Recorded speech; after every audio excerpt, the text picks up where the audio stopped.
New South Wales Parliament resumed today after the winter break, and question time was dominated by the question of ethics classes in state schools. The Premier has repeated his pledge to keep ethics classes. Reporter Bridget Glanville joins us now. So Bridget, the Premier won't be breaking his election promise. It appears that way, Juanita. The Christian Democrat, Fred Nile, had threatened to block the government's industrial relations laws if ethics classes were not scrapped. But after a meeting last week, Fred Nile has backed away from that threat and ethics classes are here to stay. Now, in question time today, the Premier repeated his line that deals will not be done with the minor parties. But the opposition says the government will have done a deal with Fred Nile to keep him happy. It's just that nobody knows what that is yet. Will you admit you have broken your promise not to do deals with minor parties?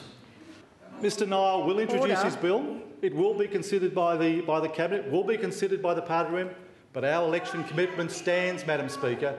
And, Madam Speaker, they should not judge us by the lack of standards they apply to themselves in office, Madam Speaker.